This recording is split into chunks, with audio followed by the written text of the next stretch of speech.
there was only one man, second to Churchill, when he became Prime Minister, to face off against the Nazi and communist world. That was Attlee, who became the leader of the Labour Party. During the war, Attlee was a great advisor to Churchill. Though they had loggerheads, they worked together. But the whole time, Attlee was working towards undermining Churchill as soon as he could. See, Attlee was a socialist through and through. Attlee was Labour.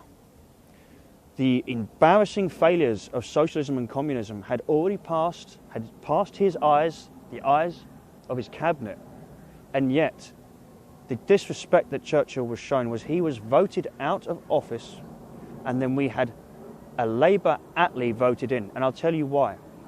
At the time, if someone had said, "Who do you want to dinner?" they would have probably said Churchill. But who do you want to run the country?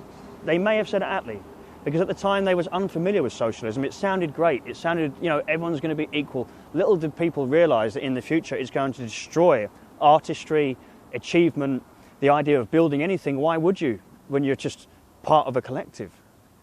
So Attlee then falls into power, which was only down to the misunderstanding of the West.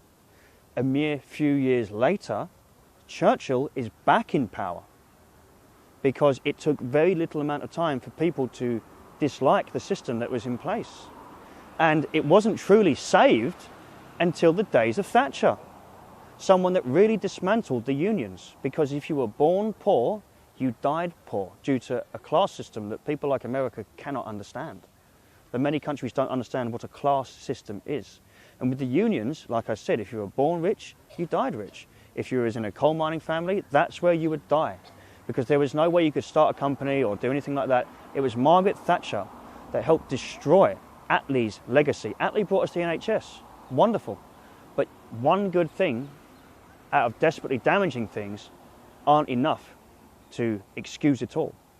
So it's thanks to Thatcher that American banks were brought in to start a competitive nature. It's thanks to Thatcher that we have the ability to buy our council houses. It's thanks to Thatcher that you can go from a council estate to a mansion.